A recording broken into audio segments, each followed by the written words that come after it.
So now, y'all, we have the last main event of the three main events: Dustin Poirier versus Conor McGregor. The return of Mystic Mac.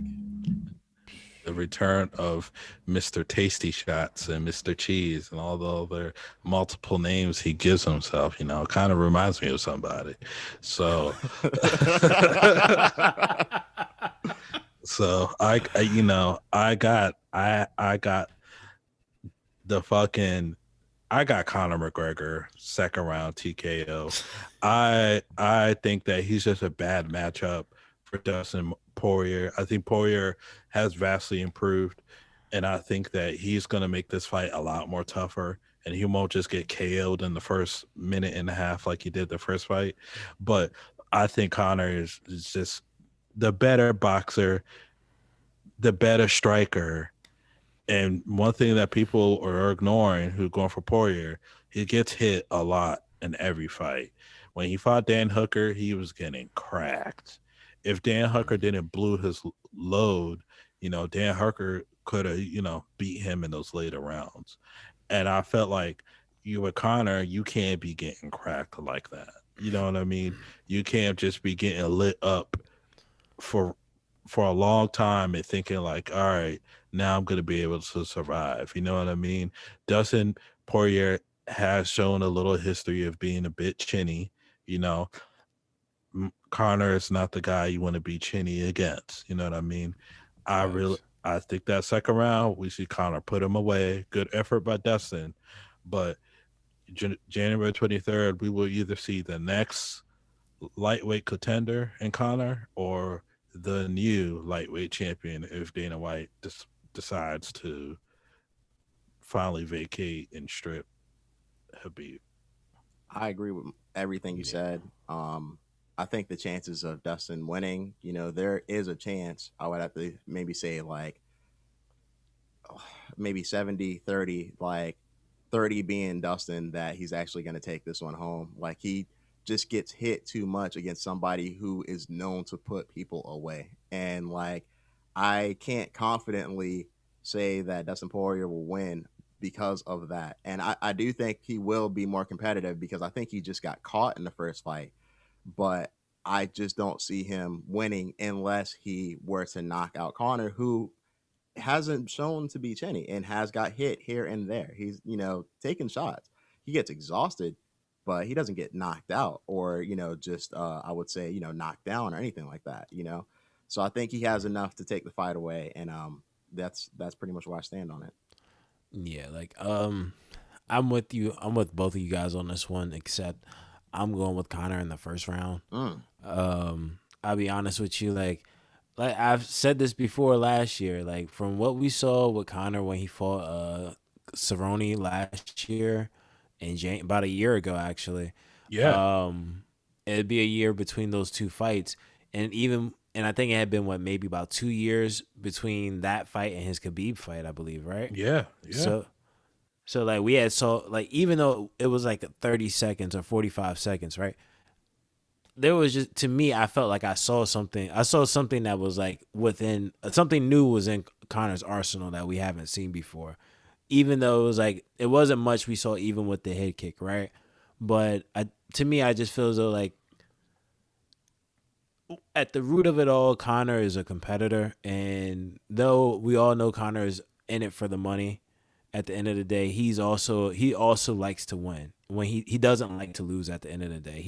He literally will beg Dana, "Hey, I'll do whatever it takes to get a rematch cuz I want to like try to revoke my loss." Yeah, yeah. So, I think because of that, I I think he knows like if the only way he can get to Habib is to go through Poirier, he's going to do whatever it takes.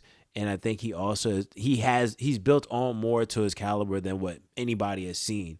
My biggest fear with Connor at the end of the day is his cardio, because his cardio does, like, it tapers off fairly quickly within after the first round. I think typically it's like he'll taper off with the second, third round, and then he'll bounce back in the fourth. But I think for Connor in this case, it just wouldn't be something that would be smart in his case. So I think he'll try to come out and close out the fight pretty early. So I see it being a TKO or just a straight knockout.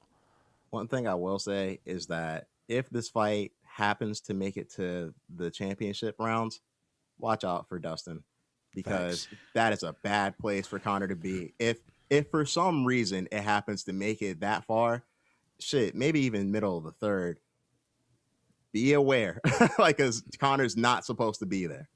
Yeah, man, I agree. But I also think that Connor's his grappling defense, like his takedown defense and even his jiu-jitsu defense is a bit underrated, right? Because like when you go against Habib, of course nobody looks good against Habib, you know what I mean? But Connor was able to stuff takedowns and all that stuff, and it's not easy to take him to the ground. And mind you, the only two people that beat him in the UFC were people who are known for their grappling. Nate Diaz, who's a black belt under Gracie, right? He doesn't have a McDojo black belt. And then Habib, arguably the greatest grappler in the lightweight division ever. You know what I mean? So against Poirier, I don't think, even though Poirier is a black belt, I don't think he's going to be able to really have his way with Connor. I mean, unless it gets to the later rounds, right? Fourth or fifth round, where Connor's probably going to be tired. That's different. But like Right. the first three rounds, I don't think he's going to entirely have his way with the grappling. And I'm pretty sure that Connor and his camp, they definitely trained like, hey, we're going to work on all areas, because you just never know. I think after the Habib fight, like you could just tell, like, look, this guy knows where he fucked up and he knows where he needs to work harder at. And yes, the Cerrone fight, some might say like, oh, that's an old man Cerrone, blah blah blah. But at the same time, like he did what he had to do. He dispatched him very quickly. You know what I mean? And this Poirier fight, if he doesn't get him out in the first round, like Spence predicted, he's going to get him out in the second. Poirier is a great fighter, great human being. You know, he's just I when you're getting hit like that, man, that's just something that you just can't. It's like against Connor is bad, man. It's good. It's like it's really bad. Yeah, I mean, you gotta always ask yourself, like, when it comes to like fighters that just take shots, and there's only so many times you can like you can keep knocking hitting at a door till you break it.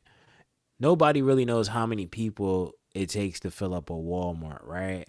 But there is a number. You never know, like they never close the door at like a capacity. Well, and I'm talking pre-COVID, but like you don't you don't know, but at some point there's a max number that can be in that store.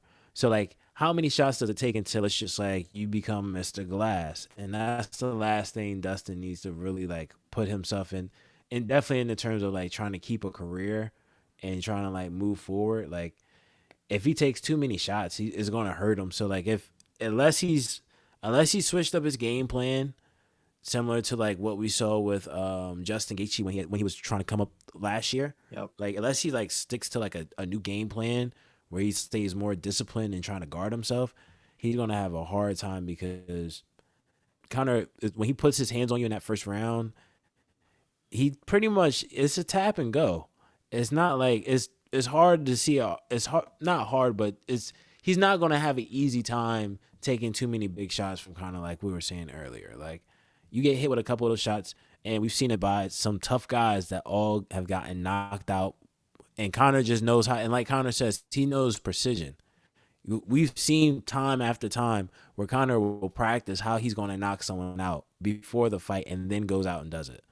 So it's I don't know. It's just something where I have to go with Connor, and I think Poirier, if he takes too many shots in the first, he's in for big trouble. But if he make it to like the third round, where Connor typically tapers off, he might be. At that point, I would be going with Poirier, but I'm excited to see the fight nonetheless.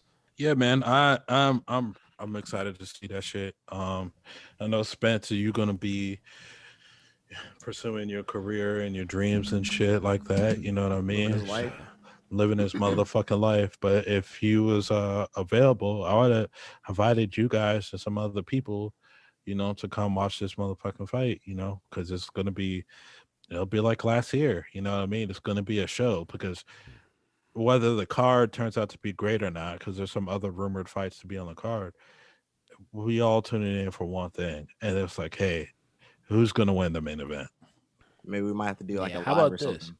Well, yeah, I was about to say that. We might have to do either. We might have to do like either. We'll have to figure out how to do it. We'll have to do a live somewhere, either on YouTube or like Twitch or like maybe Instagram or something. Because Maybe all three. hey, listen, if we can figure out how to make that work, I'm all for it. Like there's a way around it. I just gotta figure it out. Of Yes, course. sir. Just make sure we all got the same link, so it's on real time.